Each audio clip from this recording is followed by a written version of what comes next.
Hello my dear student, this is Vijay Chaudhary. Welcome to my channel numerical की पाठशाला। तो आज हम डिस्कस करेंगे प्रोजेक्टाइल मोशन के नेक्स्ट लेक्चर की, और इसमें देखेंगे आप कि जो प्रोजेक्शन होगा वो किसी इंक्लाइंड प्लेन पर होगा। अभी तक जो पहला वीडियो आपने देखा उसमें देखा था कि जब किसी ऑब्जेक्ट को ग्राउंड पे खड़े होकर हम प्रोजेक्ट करते हैं, तो ग्राउंड पे खड़े होकर जब प्रोजेक्ट करते हैं तो उसका केस देखा आपने। और दूसरे लेक्चर में आपने देखा कि जब किसी हाइट पे आप चले जाते हैं, किसी टावर के टॉप पे या किसी बिल्डिंग के या किसी हिल के माउंटेन के टॉप पे जाकर के प्रोजेक्ट करते हैं, तो उसका कॉन्सेप्ट देखा। तीसरा जो है वो इंक्लाइंड प्लेन का है। इंक्लाइंड प्लेन का कॉन्सेप्ट है, और इसमें आप देखेंगे कि एक इंक्लाइंड प्लेन होगा, मतलब कुछ ऐसा एक इंक्लाइंड प्लेन। ये जो इंक्लाइंड प्लेन है इसको हमने कंसीडर कर लिया कि ये जो एंगल है, जिस एंगल इस इंक्लाइंड प्लेन पर, और इसका एंगल ऑफ इंक्लिनेशन इसको हमने अल्फा कंसीडर कर लिया, और यहां पर खड़े होके एक ऑब्जेक्ट को थ्रो किया गया। ये ऑब्जेक्ट ऐसा गया, ये ऑब्जेक्ट ऐसा गया इंक्लाइंड प्लेन पर। ये ऑब्जेक्ट अगर ऐसा गया, ऐसा इस तरह से, तो सोचिए इसको भी मतलब किसी एंगल पर प्रोजेक्ट किया गया, किसी एंगल पर प्रोजेक्ट किया गया। तो अब इस एंगल को इस इंक्लाइंड वाली लाइन के साथ जो एंगल बना उसको हमने बीटा कंसीडर कर लिया। देखो, एक ऑब्जेक्ट को इस इंक्लाइंड पर ऐसे सोचो कि एक ऐसा सरफेस है और यहां पर आप बैठ करके एक ऑब्जेक्ट को थ्रो किए, यहां आके गिरा है, यहां आके गिरा। अब यहां से इसका मतलब यहां भी आपने u वेलोसिटी जो प्रोवाइड की इस लाइन के साथ कुछ एंगल तो बनाया ना, तो बीटा एंगल हम कंसीडर कर रहे हैं। और ये जो इंक्लाइंड है ग्राउंड सरफेस से जिस एंगल पर, उसको हम अल्फा कंसीडर कर रहे हैं। ये बात है। तो अगर ये कॉन्सेप्ट बीच में आता है, इस कॉन्सेप्ट पर हमें अगर टाइम ऑफ फ्लाइट, हाइट और रेंज फाइंड करना है, तो देखिए कैसे फाइंड करेंगे। तो यहां पर u वेलोसिटी से इसको थ्रो किया गया। कहानी समझ में आ रही होगी कि एक इंक्लाइंड प्लेन है, ये वाला प्लेन इंक्लाइंड प्लेन है जो हॉरिजॉन्टल लाइन से, मतलब ग्राउंड से बोल सकते हो, अल्फा एंगल क्रिएट कर रहा है। इसको u वेलोसिटी से हमने थ्रो किया है, जो इंक्लाइंड से बीटा एंगल क्रिएट कर रहा है। अब इसके बाद इसमें टाइम ऑफ फ्लाइट, हाइट और रेंज ये सब फाइंड करना है। इसके दो केस हो सकते थे। एक तो हम जो है यहां इस बॉटम से टॉप पे फेंक रहे हैं ऑब्जेक्ट को, एक ये भी तो हो सकता है कि टॉप से बॉटम पे फेंका जाए। तो पहले हम पढ़ते हैं टॉप टू बॉटम, मतलब यहां पर खड़े होके, इस पॉइंट पे खड़े होके यहां फेंक रहे हैं, मतलब बॉटम से टॉप पे फेंक रहे हैं। ठीक है ना। आइए इसका कैलकुलेशन करते हैं, इसके कॉन्सेप्ट को सीखते हैं। सबसे पहले जरूरी होगा इस डायग्राम को थोड़ा सा चेंज करना, और वो डायग्राम जो चेंज होगा वो क्या होगा, ध्यान से देखिए इसको। तो सबसे पहले मान लो जो एक्सिस होती है, एक्स एक्सिस और वाई एक्सिस, तो एक्स एक्सिस और वाई एक्सिस का जो कॉन्सेप्ट है उसको अगर ध्यान दें आप, देखिए ये अपना हो गया। अगर इसको हमने एक्स एक्सिस कंसीडर किया, तो इस वाली लाइन के एक्स एक्सिस से परपेंडिकुलर एक लाइन होती है जिसको आप वाई एक्सिस बोलते हो। बहुत ही ध्यान से इसके डायग्राम को समझो, फिर कॉन्सेप्ट आपका अपने आप क्लियर हो जाएगा। देखिए एक्स एक्सिस को हमने यहां ड्रॉ कर लिया, रीड्रॉ कर रहे हैं, एक्स एक्सिस ड्रॉ किया और इस वाई एक्सिस को यहां ड्रॉ कर लिया। अब सोचो ये जो एक्स एक्सिस है, एक्स एक्सिस पर ये जो इंक्लाइंड है इस वाली लाइन से, ये कितना एंगल क्रिएट करेगा। ये u वेलोसिटी जो बीटा से थ्रो किया जा रहा है, ये बीटा एंगल क्रिएट कर रहा है, इसके कंपोनेंट क्या होंगे, ये सारी कहानी यहां पे ले आके रखनी है। तो सबसे पहले अगर u की बात करो, ये देखो ये है आपका x, मतलब ये x, और ये देख रहे हो y, उसके बीच में ही u है। x वाली लाइन के साथ ये बीटा बन रहा है, और यहां से u वेलोसिटी है, तो इसको हमने यहां u वेलोसिटी बोल दिया कि u वेलोसिटी किस एंगल पर, बीटा एंगल पर। ध्यान से समझना, जो u वेलोसिटी हुई इसकी किस एंगल पर हुई, बीटा पर। अब इसके दो कंपोनेंट आएंगे, वेलोसिटी के दो कंपोनेंट, एक कंपोनेंट हो जाएगा u cos u, x axis में जो होगा u x क्या होगा, u cos बीटा, और एक हो जाएगा अपवर्ड डायरेक्शन में जो यू वाई है आपका, वो हो जाएगा यू साइन बीटा। वेलोसिटी का कंपोनेंट समझ में आया? समझ में आया क्या? ये समझना सबसे पहले ये जरूरी था। अब दूसरी बात कर रहे हैं, जब इस ऑब्जेक्ट को इस तरह से थ्रो किया जा रहा है तो देख रहे हैं कि जो इंक्लिनेशन एंगल है, जो ग्रेविटी का इफेक्ट है वो भी तो होगा। ग्रेविटी का इफेक्ट होगा तो क्या एक्स और वाई दोनों में होगा? यस, बिल्कुल होगा। कैसे? देखिए, कोई भी ऑब्जेक्ट, अगर ये ऑब्जेक्ट यहां है तो ग्रेविटी का डायरेक्शन डाउनवर्ड, ये ऑब्जेक्ट अगर यहां होगा तो ग्रेविटी का डायरेक्शन डाउनवर्ड, ये ऑब्जेक्ट यहां है तो ग्रेविटी का डायरेक्शन डाउनवर्ड। तो अगर सोचो ग्रेविटी का डायरेक्शन कहां पे है? टूवर्ड्स द अर्थ है, डाउनवर्ड है जी का डायरेक्शन। अब यहां से ये एंगल बन रहा है, ये एंगल है अल्फा और ये परपेंडिकुलरली जी की वैल्यू डाउनवर्ड में होगी परपेंडिकुलर, तो ये एंगल हो गया 90। तो ये एंगल क्या होगा? ये होगा 90 माइनस अल्फा। ये एंगल हो गया 90 माइनस अल्फा।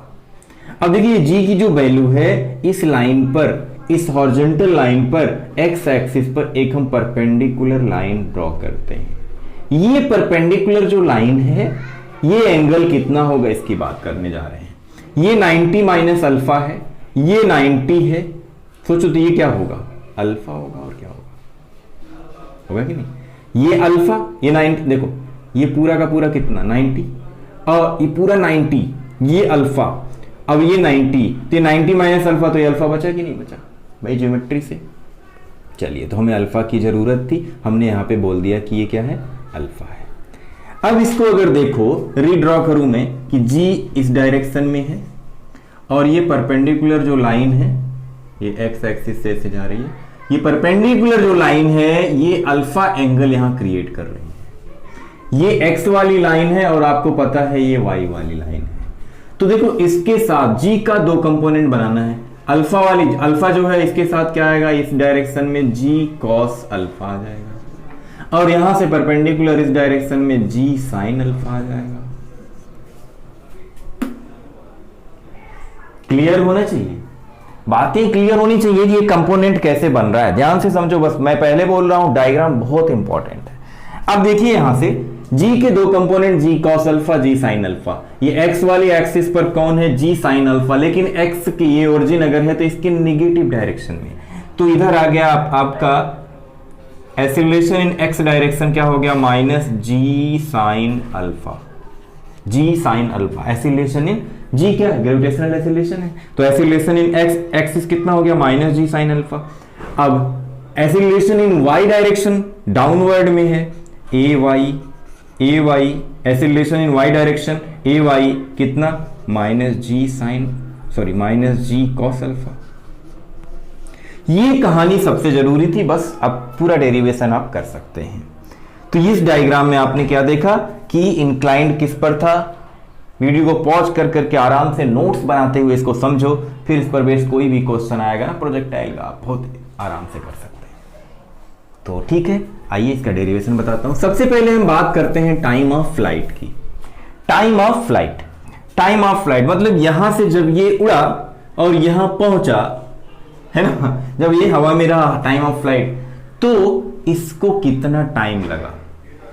इसको कितना टाइम लगा इसकी अगर हम बात करें तो सिंपल फार्मूले से देख सकते हो, using first equation of motion. First equation of motion, अगर हम first equation of motion use करें, first equation of motion use करें means V Y is equal to you Y plus A Y T, सब Y में आएंगे। Y में time of flight मतलब vertical की बात कर रहा है, तो वी वाई कितना होगा? देखो इस पॉइंट पर फिर मैक्सिमम पॉइंट, कोई ऑब्जेक्ट जब ऐसे थ्रो किया गया फिर यहां से जैसे ऊपर जा रहा है फिर उसका नीचे आ रहा कि नहीं आ रहा, तो इस पॉइंट पर जो वेलोसिटी होगी वर्टिकल डायरेक्शन में ऊपर की तरफ, फिर वो जीरो हो जाएगी। वी वाई यहाँ पे मैक्सिमम हाइट पर जीरो हो जाएगा, वेलोसिटी इधर वाली रहेगी, यू वाई रहेगी, और यू वाई है कितना, ये सारी चीजें हम देखेंगे। तो एक एक पॉइंट आप समझो, ये जितना टाइम लगेगा उतना टाइम इसमें लगेगा। तो वी वाई जीरो हो गया is equal to you Y क्या है? यू वाई आपको दिया है u sine beta, u sine beta. ये जो अल्फा बीटा है कहीं कहीं आपको जो थीटा बीटा की जगह थीटा भी मिलेगा, तो ये चेंज होता रहता है, इससे कोई इफेक्ट नहीं पड़ेगा आपको। यहां पर आपको ये जानना है कि अल्फा क्या है, angle of inclination, angle of inclination. Beta क्या है, angle of projection, angle of projection है बीटा, एंड अल्फा क्या है, एंगल ऑफ इंक्लिनेशन। तो ये कहीं नोट कर लेना, जब नोट्स बनाना तो इसको नोट कर लेना, alpha is the angle of inclination and beta is the angle of projection of the object. आइए अब देखिए क्या करना है, बस ये पूरा का पूरा कॉन्सेप्ट आपका जब क्लियर हुआ, अब इस फार्मूले में अप्लाई कर दो। U sine beta, A Y की value minus G cos alpha है, तो minus G cos alpha into T. अब G cos alpha into T is equal to, इसको इधर लाए तो ये क्या हो गया, U sine beta. T is equal to क्या हो जाएगा, U sine beta divide by ji cos alpha. देखो ये टाइम यहां तक हो गया हाफ टाइम, तो टोटल टाइम कितना लगेगा, then total time of flight, then total time of flight capital T is equal to 2t, t plus t, 2t means 2u sin beta divide by g cos alpha। तो ये formula हो गया आपका 2u sin beta divide by g cos alpha time of flight का। तो इसको आप note करें। अब देखिए इसके बाद मैं बताता हूं आपको हाइट का फार्मूला कैसे करेंगे, इसको नोट कर लो पॉज करके। तो मैं मिटा रहा हूं, देखो हाइट कैसे फाइंड करेंगे उसको देखो। हाइट कैसे फाइंड करेंगे, हाइट के लिए कि मैक्सिमम कितनी हाइट जा सकता है, एच की वैल्यू कितनी होगी, ठीक।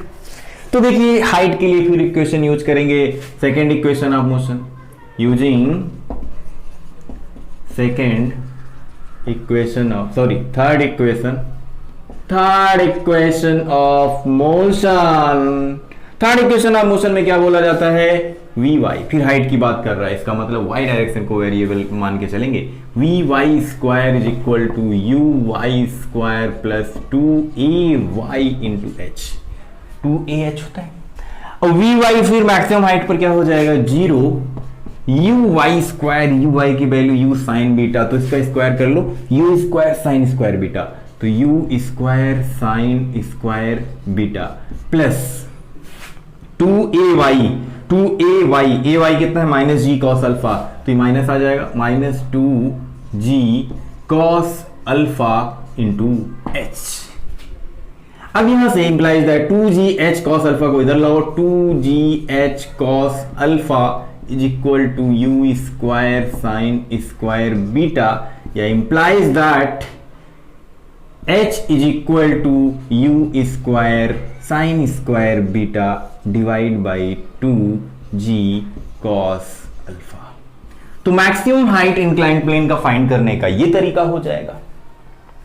तीसरा पॉइंट जो आएगा वो आएगा रेंज, मतलब ये रेंज, ये जो डिस्टेंस है, जो इसकी हॉरिजॉन्टल डिस्टेंस है, जो आप फाइंड कर चुके हो पिछले वीडियो में देखे हो जिस तरह से, उसी तरीके से इसको फाइंड करना है।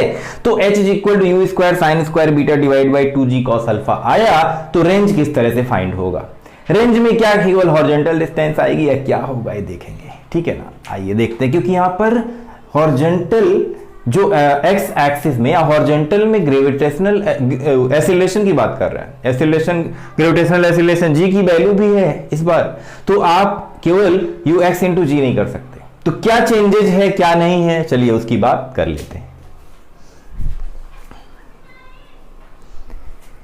उसकी बात करते हैं, किसकी बात करते हैं, नहीं उसकी बात नहीं करेंगे, आपके लिए बात करेंगे, उसकी बात क्यों करें, ठीक है ना, उसकी बातें। चलिए रेंज की बात करते हैं भाई, रेंज की बात, रेंज कैसे फाइंड करेंगे, इसकी उसकी बातों में क्या रखा है ना। रेंज देखिए, रेंज कैसे फाइंड करेंगे, सबसे पहले इस रेंज के लिए आप देखते हो, रेंज के लिए हम हमेशा हॉरिजॉन्टल स्पीड को कंसीडर करते थे। तो हॉरिजॉन्टल स्पीड को कंसीडर करते थे, तो हॉरिजॉन्टल स्पीड के साथ साथ यहां पर हॉरिजॉन्टल एक्सीलरेशन को भी कंसीडर करना पड़ेगा, क्योंकि यहां पर हॉरिजॉन्टल एक्सीलरेशन हो रहा है। जी के दो कंपोनेंट आए हैं ना, तो जी के दो कंपोनेंट आए हैं, तो एक वर्टिकल है, एक हॉरिजॉन्टल है, एक वाई एक्सिस है, एक एक्स एक्सिस है। तो दोनों में वाई को तो हम कंसीडर कर चुके हैं, तो रेंज में क्या चाहिए, हॉरिजॉन्टल की बात की जाती है, तो इसका मतलब उसको कंसीडर करना पड़ेगा। तो देखिए किस तरह से ये डिराइव होगा। तो रेंज के लिए आप यूज करेंगे second equation of motion, using second equation of motion. Second equation of motion क्या है, s is equal to u x t plus half a x, देखो कैपिटल टी लेके चलना, टी स्क्वायर। कैपिटल टी क्यों, यहां से यहां तक जाने में जो टाइम लगा वो टाइम ऑफ फ्लाइट है, और time of flight capital T से रिप्रेजेंट किया जा रहा है, तो कैपिटल टी से रिप्रेजेंट करने की वजह से कैपिटल टी लेंगे, ठीक है ना। तो s मतलब रेंज, आर, यू एक्स की बात करो, यू कॉस बीटा, एक एक वैल्यू ध्यान से समझना, इनटू टी। अब कैपिटल टी की बात कर लो, कैपिटल टी क्या आया था, कैपिटल टी का जो फार्मूला आपका आया था, टी इज इक्वल टू, देखो याद तो रहता नहीं, कोई चीज याद करने की जरूरत नहीं है, V Y is equal to क्या लिखा था, यू वाई माइनस प्लस ए वाई टी। तो क्या हो जाएगा, ये जीरो था, तो zero is equal to U I क्या था, यू आई देखो यू साइन बीटा था, तो u sine beta 2u sine beta divide by ji cos alpha, a y वही था, जी कॉस अल्फा। तो कैपिटल टी की वैल्यू आप ये यूज, चलो यही लिख दे रहा हूं, डेरिवेशन तो कराया है, कराने की जरूरत नहीं है। तो t is equal to 2u sine beta divide by ji cos alpha. ये टाइम ऑफ फ्लाइट आपने डिराइव जो किया है, इस टाइम ऑफ फ्लाइट को यहां पुट करो, 2u cos beta into 2u sine beta divide by ji cos alpha. एक भी वैल्यू इधर उधर हो गई, डेरिवेशन गलत हो जाएगा। t is equal to 2u sine beta divide by ji cos alpha. अब इसके बाद प्लस 1/2 ax की वैल्यू, ax आ जाओ, ओ इधर तो माइनस जी साइन अल्फा, तो ये प्लस की जगह क्या लिख दें, -1/2 G cos alpha. T square means, T square देखो, t is equal to 2u sine beta divide by ji cos alpha है, तो T square is equal to क्या हो जाएगा, 4u square sine square beta divide by ji square cos square alpha. तो T square में सीधे लिख रहा हूं, क्या लिख रहा हूं, 4u square sine square beta divide by ji square cos square alpha, g square cos square alpha. देखिए कुछ चीजें यहां कैंसिल आउट हो रही हैं, जो कैंसिल आउट हो रही हैं उसको हम कैंसिल कर देते हैं। एक जी से एक जी कैंसिल हो जाएगा, कॉस अल्फा यहां भी है, एक मिनट, ए एक्स क्या था, जी कॉस, देखो गलती हुई, 1/2 जी कॉस अल्फा की जगह हमने माइनस जी साइन अल्फा की जगह हमने क्या लिख दिया, जी साइन अल्फा है भाई, जी साइन अल्फा है। तो जी साइन अल्फा ए एक्स की वैल्यू हो गई, टी स्क्वायर ये हो गया, सब ठीक है। अच्छा अब क्या करेंगे, क्या होगा, चलिए कॉमन ले लेते हैं, है ना। तो implies that r is equal to u two u, और अच्छा ये 2 से 2 कैंसिल करो, 2 2 जा 4, 2u स्क्वायर, ध्यान से 2u स्क्वायर, यहां भी है 2u स्क्वायर कॉस बीटा नहीं है, साइन बीटा एक है, इंटू साइन बीटा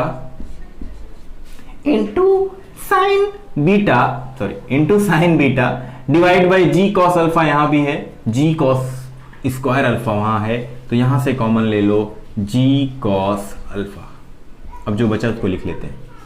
देखो u कॉमन आ चुका है, यहां से 2u कॉमन आ चुका है, साइन बीटा कॉमन आ चुका, तो बच्चा क्या cos beta minus sine alpha into sine beta, एक साइन बीटा बचा हुआ है, डिवाइड बाई कॉस अल्फा। क्यों? क्योंकि ये जी कॉस अल्फा एक निकल चुका, देखो तो ये कॉस अल्फा बचा हुआ है।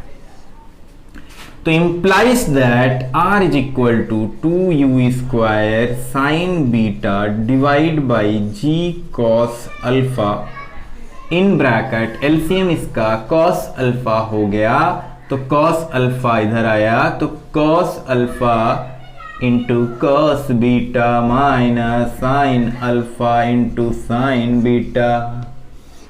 बेटा समझ में आया ये बीटा है ना। अब देखो r इज इक्वल टू, अब यह cos alpha cos beta minus sine alpha sine beta, एक फार्मूला होता है। ये जो फार्मूला होता है वो क्या फार्मूला होता है? कॉस ए प्लस बी का फार्मूला है, cos A cos B minus sign A sine B. Trigonometry का कॉन्सेप्ट है, तो ये कॉन्सेप्ट आपको आना चाहिए, cos A cos B minus sign A sine B, तो cos alpha into cos beta minus sine alpha into sine beta, ये formula होता है। और ये फार्मूला है किसका? ये फार्मूला है आपका, यहां देख लो ऐसे होता है, cos alpha plus beta is equal to cos alpha cos beta minus sine alpha sine beta. ये फार्मूला ट्रिग्नोमेट्रिक रिलेशंस है। अब देखो cos alpha cos beta minus sine alpha sine beta, इसकी जगह सीधे क्या लिख सकते हो? कॉस अल्फा प्लस बीटा लिख सकते हो। चलो लिख देते हैं। तो implies that r is equal to, okay, r is equal to 2u square sine beta. अब ये देखो कॉस, इसको क्या लिखा जा रहा है? कॉस अल्फा प्लस बीटा लिखा जा रहा है, divide by ji cos square alpha, g cos square alpha. ये रेंज का फार्मूला हो गया। तो रेंज का फार्मूला आपने देखा थोड़ा डिफरेंट था उससे, तो इसके बिहाफ पर जो रेंज का फार्मूला आपको गिवन है, कोई भी न्यूमेरिकल, देखो डेरिवेशन इस तरह से आता है, लेकिन जब आपको क्वेश्चन सॉल्व करना होगा बहुत इजी होगा। बस आपको अल्फा और बीटा को पहचानना होगा। अल्फा बीटा अच्छे से पहचान गए तो कोई क्वेश्चन कर सकते हो। तो देखिए एक प्यारा सा क्वेश्चन लेते हैं, इस पर बेस्ड क्वेश्चन से सीखते हैं इसके कॉन्सेप्ट को, फार्मूले में कैसे वैल्यू को अप्लाई करना है। ठीक है, तो देखिए एक इंक्लिनेशन है, एंगल ऑफ इंक्लिनेशन हमने ले लिया 30 डिग्री सिंपल सा, और यहां से इसको जो प्रोजेक्ट किया जा रहा है कुछ ऐसा। एंगल ऑफ प्रोजेक्शन है, एंगल ऑफ प्रोजेक्शन है, ये भी 30 डिग्री ले लिया। ठीक है, एंगल ऑफ प्रोजेक्शन 30 डिग्री है, और इसकी जो वेलोसिटी है, जिस वेलोसिटी से प्रोजेक्ट किया गया वो है 10 मीटर पर सेकेंड। 10 मीटर पर सेकेंड से प्रोजेक्ट किया गया। देखिए अब यहां डेरिवेशन करने की जरूरत नहीं है, कुछ बनाने की जरूरत नहीं है, और g is equal to 10 metre पर सेकेंड स्क्वायर। फाइंड करना है first time of flight, second height, and third one is range. तीनों वैल्यू फाइंड करनी है। तो तीनों वैल्यू फाइंड करनी है, तो देखिए तीनों वैल्यू फाइंड करने के लिए हमें बस ये जानना है कि अल्फा क्या है, बीटा क्या है। अल्फा और बीटा अगर हमें पता चल जाए तो फिर फार्मूला अप्लाई करते जाओ, क्वेश्चन आपका सॉल्व होता जाएगा। तो देखिए तीनों फार्मूले जो है वो आपको याद रहने चाहिए। तो देखिए तीनों फार्मूले मैंने साइड में यहां पे लिख दिए। इस फार्मूले में कैसे क्वेश्चन आपको दिया हुआ है, ये दिया है कि 10 मीटर पर सेकंड से एक ऑब्जेक्ट को यहां से थ्रो किया गया बॉटम से, ये इस पॉइंट पे पहुंचा टॉप पे। तो आपको फाइंड करना है टाइम ऑफ फ्लाइट क्या होगा, हाइट क्या होगी, रेंज क्या होगा। तो चलिए एक एक करके बता देते हैं। सबसे पहले जानना जरूरी है अल्फा और बीटा। ये डिसाइड कर लो अल्फा कौन है बीटा कौन है, नहीं तो उल्टा हो जाएगा। तो देखो अल्फा की वैल्यू भी, लेकिन यहाँ तो सेम है, अलग भी हो सकता था, अलग भी हो सकता था, अलग ले ले, अलग ले ले, हाँ अलग ले लेते हैं तो ज्यादा अच्छा रहेगा। ये 30 डिग्री और ये पूरा एंगल जो है, जो प्रोजेक्शन ऑफ एंगल है वो 45 ले लेते हैं, ज्यादा अच्छा रहेगा, समझने में आसानी होगी, कॉन्सेप्ट क्लियर ज्यादा होगा। सॉल्यूशन में आ जाओ, सॉल्यूशन में आ जाओ। अब देखो यहां पर जो अल्फा था वो हमने क्या लिया था, एंगल ऑफ इंक्लिनेशन। जिस तरह से डेरिवेशन हुआ है उस फार्मूले के हिसाब से जो यहाँ एंगल है इसमें हमने अल्फा लिया था, तो आपको भी अल्फा लेना है। अगर आप कुछ और एंगल लिखेंगे तो उसको वो लिखना पड़ेगा। तो यहाँ पे अल्फा इज इक्वल टू हम लिख दे रहे हैं 30 degree, beta is equal to लिख दे रहे हैं 45 डिग्री। अल्फा और बीटा हो गया डिसाइड, अब वैल्यू बस पुट करते जाओ। यू की वैल्यू आपकी है 10 मीटर पर सेकेंड, u की वैल्यू 10 मीटर पर सेकेंड है। g की वैल्यू लेके चल रहे हैं हम 10 मीटर पर सेकेंड स्क्वायर।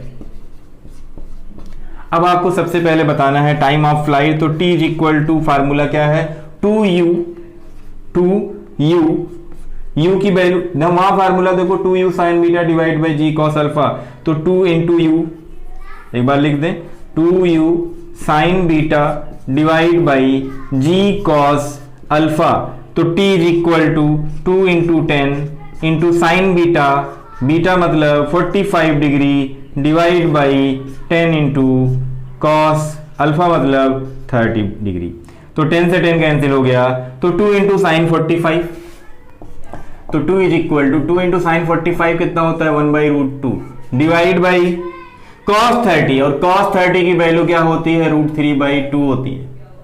तो यहां से अगर देखो तो ये 2 ऊपर चला जाएगा और ये क्रॉस मल्टीप्लाई जो होता है, तो t इज इक्वल टू, या implies that t is equal to लिख सकते हैं ना 2 2 जा 4 डिवाइड बाई √6 सेकेंड। और भी सॉल्व करना, लेकिन जो कॉन्सेप्ट है वो मैं बता रहा हूं आपको, इसको सॉल्व करके और भी छोटी वैल्यू ला सकते हो। दूसरा जो है हाइट फाइंड करना है। h के लिए आपको u की वैल्यू 10 मीटर पर सेकेंड, तो h इज इक्वल टू हो जाएगा u square sine square beta divide by 2g cos alpha. तो u इज इक्वल टू हो गया अपना 10 मीटर पर सेकेंड, 10 का square into sine square beta means sign square beta की वैल्यू कितनी है 45 degree divide by 2 into g की वैल्यू 10 इंटू कॉस अल्फा मतलब 30 डिग्री। वैल्यू को अगर पुट करें तो देखिए वैल्यू क्या मिलेगी आपको, 10 का स्क्वायर हो गया 100, एक 10 कैंसिल हो गया तो 10 बचा, साइन स्क्वायर 45, साइन 45 की वैल्यू 1/√2 होती है, तो 1/√2 का स्क्वायर कितना हो जाएगा 1/2 होगा। साइन 45 की वैल्यू, ये नहीं साइन स्क्वायर 45 कुछ और सोचने लगो, नहीं, साइन 45 की वैल्यू 1/√2 लिखो, 1/√2 का स्क्वायर करें तो 1/2 आएगा डिवाइड बाई 2 इंटू कॉस 30 की वैल्यू √3/2 होती है, तो 2 से 2 कैंसिल हो गया एंड 2 5 जा 10 हो गया, तो 5 डिवाइड बाई √3 मीटर, ये h की वैल्यू हो गई। तो यहां से h की वैल्यू कितनी आ गई, implies that h is equal to 5 divide by √3 meter. तो इस तरह से आपको काम करना है, इस तरह से। अब देखिए इसमें रेंज में थोड़ा सा यहाँ इसके वजह से डेरिवेशन लेंदी है, ऐसे इसमें न्यूमेरिकल करते टाइम पे एक छोटा सा पॉइंट है जो ध्यान रखना है। तो रेंज की अगर बात करो r is equal to 2 into you square means वही 10 का स्क्वायर हो जाएगा, कोई बुराई नहीं है। 10 का स्क्वायर सीधे लिख दें 100, 10 का स्क्वायर हो गया 100, sine beta into sine beta की वैल्यू, बीटा मतलब 45 degree into cos 45 plus cos 45 plus 30 plus 45 divide by 10 into cos square 30 degree. ठीक, देखिए इसको आसान करना पड़ेगा, 1 0 कैंसिल हुआ। अगर इसको लिखें, अभी ऐसे लिख रहे हैं 2 इंटू 10 मतलब 20, साइन 45 मतलब 1/√2, अभी रहने दो, sine 45 and cos 30 plus 45, 30 plus 45 75 हो जाएगा, और cos 75 आपको नहीं पता है, तो देखिए क्या करना पड़ेगा इसको समझना। डिवाइड बाई cos स्क्वायर 30 मतलब cos 30 की वैल्यू √3/2, और √3/2 का स्क्वायर क्या हो जाएगा 3/4। cos 30 देखो, cos 30 की वैल्यू क्या होती है √3/2 होती है, इसका स्क्वायर करो तो इसका भी स्क्वायर हो जाएगा, तो √3 का स्क्वायर 3 और 2 का स्क्वायर 4, तो इसकी जगह हम क्या लिख सकते हैं 3/4 लिख सकते हैं। तो ये हो गया 3/4। अच्छा, तो देखिए क्या होगा, 4 तो अपना ऊपर चला गया, तो implies that r is equal to, अब ये पॉइंट ध्यान से समझना, 20 इंटू साइन 1/√2 चल रहा था, 20 इंटू 1/√2 इंटू, इसको ध्यान से समझना, cos a प्लस b का फार्मूला लगा रहे, जो फार्मूला मैंने लिखा था cos a cos b minus sine a sine b, ठीक है, डिवाइड बाई 3, और ये 4 ऊपर चला गया, 3 और इंटू ऊपर, ये 4 ऊपर चला गया। अच्छा, तो अब देखो कैलकुलेशन कहीं पे कैसे हो सकता है, लेकिन ये कॉन्सेप्ट आपका क्लियर होना चाहिए जो लिखा मैंने, कैलकुलेशन में इधर उधर हो जाए भाई, इंसान ही है, गलती हो जाती है। तो यहां पे देखो cos 20/√3, 20 इंटू 4, तो 20 इंटू 4 कितना लिख लिया 80, डिवाइड बाई 3√2,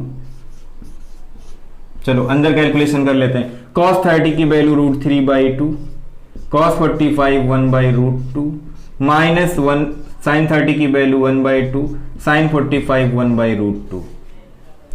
तो यहां से r की वैल्यू आ जा रही है हमारे पास 80 डिवाइड बाई 3√2 इंटू, इसका एलसीएम ले लो, 2√2 एलसीएम हो गया, 2√2 एलसीएम हो गया, √3 - 1, √3 - 1। अब देखो ये जो वैल्यू है 3 इंटू 2 कितना हो गया 6 हो गया, या 2 से इसको कैंसिल करो 40, √2 इंटू √2 कितना हो जाएगा 2 हो जाएगा, √2 इंटू √2 कितना हो जाएगा 2 हो जाएगा। तो इसको मैं यहां लिख दे रहा हूं, कहां लिख दे रहा हूं,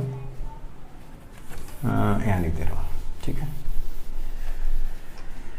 इस तक तो आपने नोट कर लिया होगा, वीडियो को पॉज करके कंप्लीट कर लिया करो। तो देखो यहां से r की वैल्यू अब आ जाएगी, पूरा कंप्लीट कर रहा हूं, 40 डिवाइड बाई 40 बचा 3√2 इंटू √2, 3√2 इंटू √2, और अंदर बचा अपना √3 - 1, √3 - 1, √2 इंटू √2 कितना हो गया 40 डिवाइड बाई 3 इंटू 2, √2 इंटू √2 √3 - 1, अब ये हो जाएगा 20। तो r is equal to 20/3 into √3 - 1 meter. ये कैलकुलेशन, बाकी आप √3 की वैल्यू रख के उसको सॉल्व करो, छोटा बड़ा करो और डेसिमल में लिखो, लेकिन ये कॉन्सेप्ट था, इस तरह से आपको क्वेश्चन सॉल्व करने पड़ सकते हैं, ठीक है ना। चलिए दूसरा कॉन्सेप्ट देखते हैं। देखो इसका दूसरा कॉन्सेप्ट, अगर कोई ऑब्जेक्ट इंक्लाइंड है, इस तरह से इंक्लाइंड है, इंक्लिनेशन, एंगल ऑफ इंक्लिनेशन यहां भी हमने अल्फा लिया, और यहां से इसको प्रोजेक्ट किया गया, ऐसे प्रोजेक्ट किया गया ऑब्जेक्ट को, एक ऑब्जेक्ट को यहां से प्रोजेक्ट किया गया जिसकी वेलोसिटी u, इस तरह से इसको प्रोजेक्ट किया गया जिसकी वेलोसिटी u है, ये एंगल इस इंक्लिनेशन के साथ कुछ एंगल बनाएगा। देखो ये ध्यान से समझना, ये आपकी लाइन है, इसको आप अगर कंसीडर कर लो कि ये एक्स एक्सिस, तो अगर ये एक्स एक्सिस है तो इसका वाई एक्सिस क्या होगा, यहां से परपेंडिकुलर जाएगा, ये वाई एक्सिस बन जाएगा। यहां से अब टॉप टू बॉटम किया जा रहा है, टॉप टू बॉटम में अगर प्रोजेक्शन करोगे तो इसका जो कॉन्सेप्ट बनेगा वो क्या बनेगा, इसकी बात कर रहे हैं, ठीक है ना। तो देखिए यहां से प्रोजेक्ट किया गया u वेलोसिटी से, अब इसके बाद जो ये एंगल बना रहा है, जो ये एंगल बना रहा है, वो एंगल इसके साथ क्या बना रहा है, बीटा बना रहा है। ये एंगल अल्फा हो गया और ये एंगल हो गया बीटा। अब इसको फिर वही काम करना है, आपको एक्स और वाई एक्सिस पे लाना है। इस पे अगर आप सही से ले आए ना, इस एक्स वाई एक्सिस पर आपने अगर ड्रॉ कर लिया तो आपका काम खत्म, कॉन्सेप्ट इसका मतलब आपका क्लियर हो गया। तो देखिए फिर से एक बार, u वेलोसिटी है, ये x एक्सिस, ये x एक्सिस, ये u वेलोसिटी, ये y एक्सिस और बीच में u, तो x और y के बीच में u, और इसका एंगल है बीटा। तो इसके दो कंपोनेंट यू एक्स आपका फिर वही हो जाएगा यू कॉस बीटा, और इसका जो वर्टिकल कंपोनेंट होगा वो यू वाई वो क्या हो जाएगा यू साइन बीटा। इसमें तो कोई चेंज नहीं आया, यू में कोई चेंज नहीं आया। लेकिन अब सोचो जी की वैल्यू डाउनवर्ड में होती है, सबको पता है। तो अगर जी की वैल्यू डाउनवर्ड में होती है तो यहां से देखो ये तो आपका एक्स एक्सिस है और यहां से एक परपेंडिकुलर लाइन ड्रॉ करेंगे। परपेंडिकुलर ये अल्फा है तो फिर ये अल्फा हो जाएगा, याद करो ये अल्फा एंगल था, ज्योमेट्री से मैंने बताया था। तो इससे मैंने बताया था कि ये भी अल्फा हो जाएगा। अगर सोचो ये अल्फा है तो ये परपेंडिकुलर है, मतलब y के डायरेक्शन में है। अच्छा, अगर y के डायरेक्शन में है तो क्या क्या चीजें, सबसे पहले ए वाई की बात करेंगे आप तो ए वाई हो जाएगा माइनस जी कॉस अल्फा।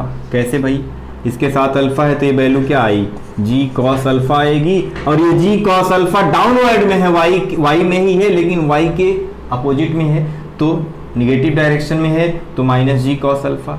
इसका दूसरा कंपोनेंट देखो इधर आएगा जी साइन अल्फा का, तो जी साइन अल्फा एक्स के पॉजिटिव डायरेक्शन में है, देख सकते हैं जी साइन अल्फा। ये चेंज आया, बाकी सब वही है, केवल ये चेंज आया, जी साइन अल्फा का चेंज आया, जी साइन अल्फा का चेंज आया। तो जी साइन अल्फा का जो चेंज है, फिर से समझो, इसको मैं अलग से बना के समझा देता हूं फिर से।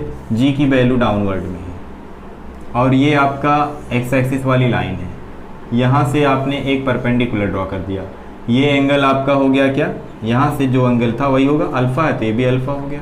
तो एक कंपोनेंट तो आ गया ये जिसके साथ अल्फा है, जी कॉस अल्फा हो गया। अब यहाँ से 90 डिग्री बनाती हुई लाइन ये हो गई, ये हो गया जी साइन अल्फा, दूसरा कंपोनेंट है। तो यही चीज, तो ये एक्स एक्सिस है तो एक्स एक्सिस का ये पॉजिटिव डायरेक्शन, ये ओरिजिन है, तो एक्स एक्सिस के पॉजिटिव डायरेक्शन में देख रहे हो आप, ए एक्स भी तो है, A X is equal to G sine alpha मिल गया। ये चेंज आया बस, और कुछ नहीं आया। तो टाइम ऑफ फ्लाइट और हाइट, देखो वर्टिकल में कोई चेंज नहीं आया, वर्टिकल में इसका मतलब वर्टिकल का चेंज जो टाइम ऑफ फ्लाइट है और हाइट है वो दोनों फार्मूला सेम बनेगा। तो वर्टिकल में चेंज नहीं आया तो टाइम ऑफ फ्लाइट और हाइट दोनों सेम होंगे। देखो कैसे, फिर वही formula v Y is equal to you Y plus A Y t. A y small t लेते हैं, हाफ के लिए करते हैं, हाफ के लिए करते हैं। तो यहां पर ये फिर जो है वी वाई क्या हो जाएगा 0, तो मैक्सिमम हाइट है भाई, मैक्सिमम हाइट पर वर्टिकल वेलोसिटी क्या होती है 0 हो जाती है, तो 0 is equal to you Y की वैल्यू लिख लो U sine beta, A Y की वैल्यू देख रहे हो minus G cos alpha into T. अब G cos alpha T is equal to U sine beta, तो t is equal to U sine beta divide by ji cos alpha. ये half time के लिए हो गया, तो कंप्लीट टाइम के लिए 2t आप लिखते हैं जैसा कि, तो 2 u sine beta divide by ji cos alpha. तो मिला ना वही फार्मूला, बोला था मैंने वही मिलेगा। सेम ऐसे हाइट का भी मिलेगा, तो हाइट का जो फार्मूला आपको मिलेगा वो देखिए कैसे मिलेगा, V Y square is equal to you Y square minus 2a/y भी बता देता। वी वाई फिर क्या 0 is equal to you Y, क्या यू वाई की value U square sine square beta, तो U square sine square beta minus 2a/y, क्या a/y is equal to minus G cos alpha, ये प्लस होता है तो ये माइनस आ जाएगा G cos alpha, 2g cos alpha into H. तो भैया h इज इक्वल टू आएगा ना, वही आएगा कि नहीं आएगा, you square sine square beta divide by 2g cos alpha. आया ना वही, मैंने बोला था वही आएगा, तो वही आया। रेंज में चेंज आएगा, तो रेंज में जो चेंज आएगा वो कैसे आएगा आइए देखते हैं। तो रेंज के चेंज को समझते हैं, इसको नोट कर लें आप वीडियो को पॉज करके। आइए टाइम, तो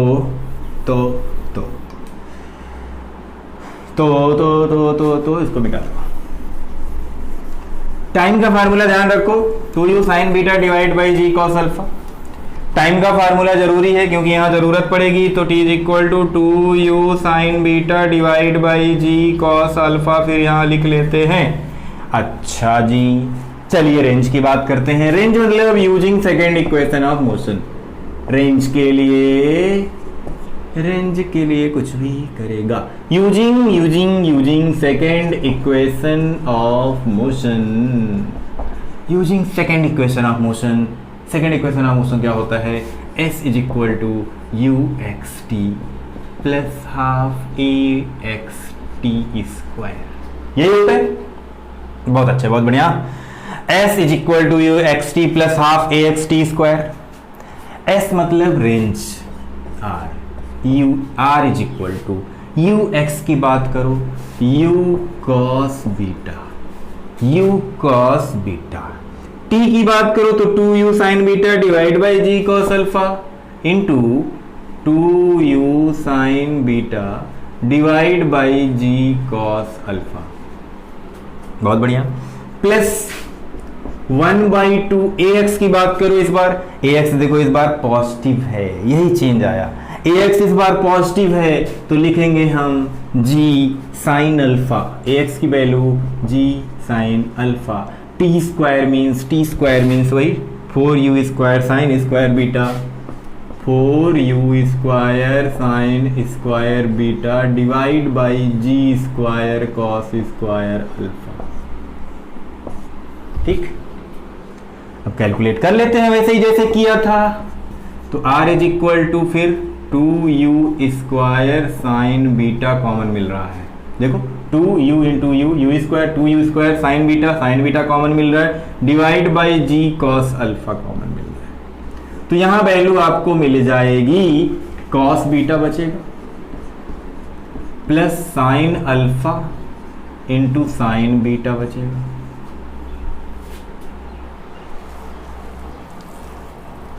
ठीक,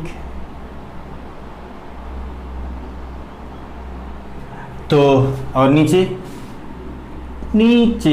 एक जी कैंसिल कर देते हैं, जी एक बचेगा। अच्छा, एक कॉमन हो चुका है, तो एक कैंसिल हो चुका है, तो क्या बचा है? Cos alpha.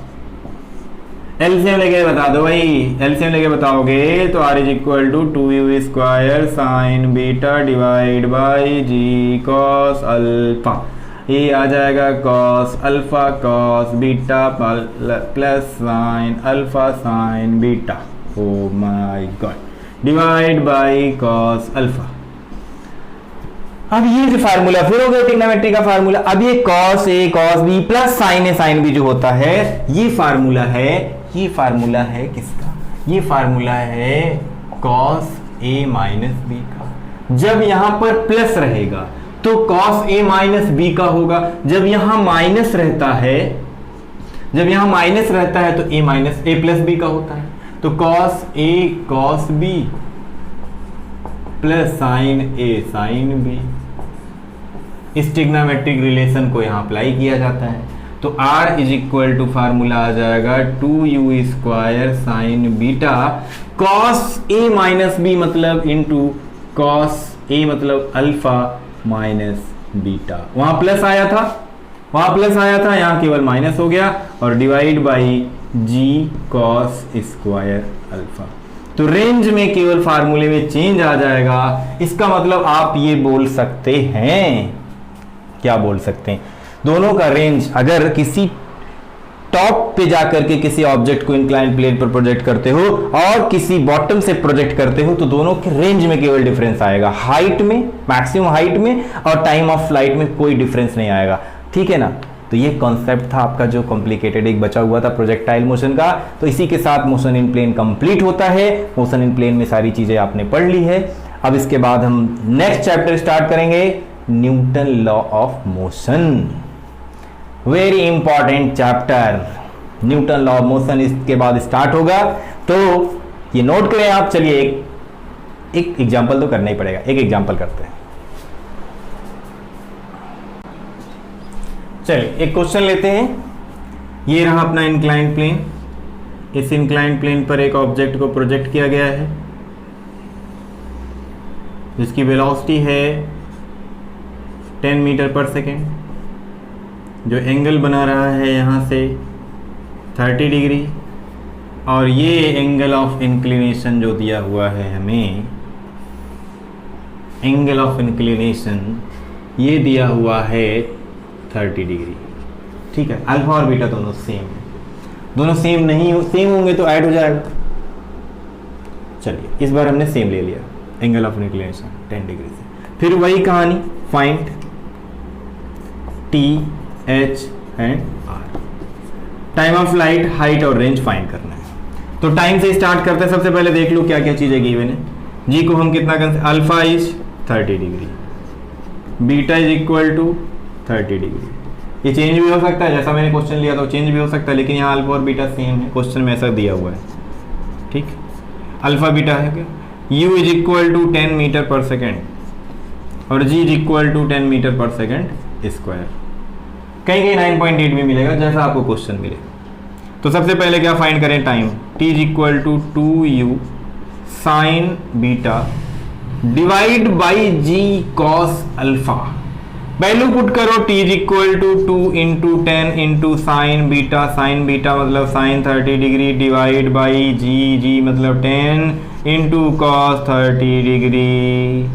वैल्यू निकाल लो, t इज इक्वल टू 10 से 10 कैंसिल करो, 2 into sine 30 1/2 divide by cos 30 √3/2। दिख रहा है कि नहीं, √3/2, √3/2। ठीक, ओके।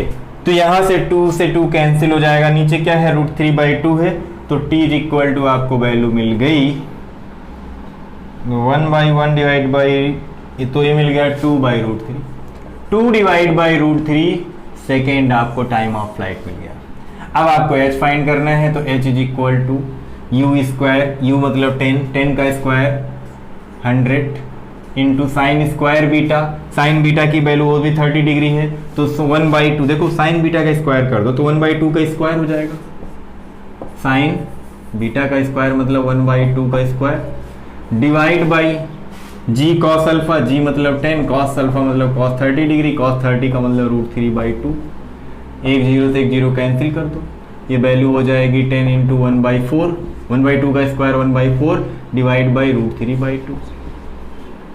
अच्छा जी, अब इसको अगर लिखो तो 2 5 जा 10 हो जाएगा, तो 5/2 डिवाइड बाई √3/2, 2 से 2 कैंसिल होगा, तो h इज इक्वल टू जो वैल्यू आएगी वो आ गई आपकी 5/√3 मीटर। तो इस तरह से आपका हाइट आ गया। अब आपको रेंज फाइंड करना है, तो रेंज फाइंड करने के लिए देखिए क्या करेंगे आप। रेंज के लिए मिटा देता हूं मैं हाइट, रेंज में फिर फार्मूला ही अप्लाई करना है सीधा सीधा, r is equal to 2 into you square मतलब 10 का स्क्वायर 100 साइन बीटा मतलब साइन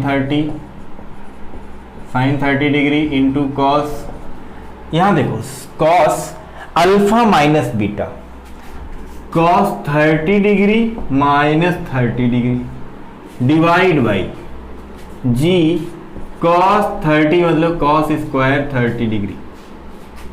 अब देखो r is equal to 2 into g की वैल्यू कितनी होती है, 10 होती है, एक जीरो कैंसिल हो जाएगा, 2 into 10 sine 30 1/2 cos 30 minus 30 cos 0 बचा, कॉस 0 की वैल्यू कितनी होती है 1, याद रखना कॉस 0 की वैल्यू 1।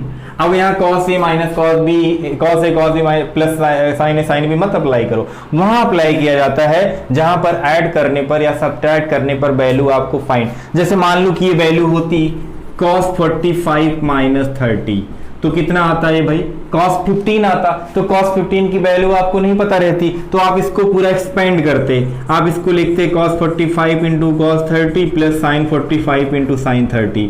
तो इस केस में किया जाता है, इस चीज का ध्यान रखना है, ऐसे क्वेश्चन आपको मिलेंगे। तो किस केस में किया जाएगा, जहां पर हम cos या साइन की वैल्यू नहीं जानते हैं, तो वहां पर आपको एक्सपेंड करना पड़ेगा।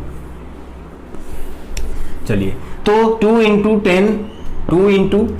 10 इंटू साइन 30 1/2, कॉस 0 कितना होता है 1, 30 माइनस 30 0, कॉस 0 की वैल्यू 1 डिवाइड बाई कॉस 30 की वैल्यू √3/2 और √3/2 का स्क्वायर हो जाएगा। 2 से 2 कैंसिल हो गया, तो 10 डिवाइड बाई 1 डिवाइड बाई यहाँ माना है √3 का square 3 divide by 4, cross multiply करो तो r इज इक्वल टू क्या आ गया 40 डिवाइड बाई 3 मीटर। तो ये तरीका होगा आपको इस तरह के क्वेश्चन को करने का। हाँ, इस चीज का जो मैंने बताया वो ध्यान रखना, जैसे अभी मैंने किया था cos 45 प्लस 30 अगर होता तो cos 45 प्लस 30 इसका फार्मूला आपने एक्सपेंड किया था cos 45 cos 30 minus sin 45 sin 30, अगर ये माइनस रहेगा तो cos 45 into cos 30 plus sin 45 into sin 30 हो जाएगा। तो इस तरह से इस क्वेश्चन में चेंजेस आते रहेंगे, बस यहाँ पर चेंज आएगा, तो इस चीज़ का आप ध्यान रखिएगा। तो इस पर बेट जितने क्वेश्चन हो पाए आप सॉल्व करिए, ये कॉन्सेप्ट था। तो इसके बाद हम न्यूटन लॉ ऑफ मोशन में बात करेंगे, और 2 वीडियो और मिलेगा आपको। वेक्टर का एक वीडियो मैं बनाने वाला हूँ, वेक्टर में आप देखेंगे केवल न्यूमेरिकल का वीडियो, और मोशन इन 1D में एक कुछ बच्चों की कमेंट आ रही थी कि सर मोशन इन 1D में कुछ क्वेश्चन में प्रॉब्लम हो रही है, तो इसलिए जो है मोशन इन 1D में जितने टाइप्स के न्यूमेरिकल पूछे जाते हैं हर टाइप का एक न्यूमेरिकल लेकर के, जितने टाइप के न्यूमेरिकल है हर कॉन्सेप्ट को क्लियर करते हुए एक वीडियो बनाऊंगा उसका। इसके बाद वो दोनों करेंगे, उसके बाद फिर Newton law of motion start करेंगे। Okay, have a nice day.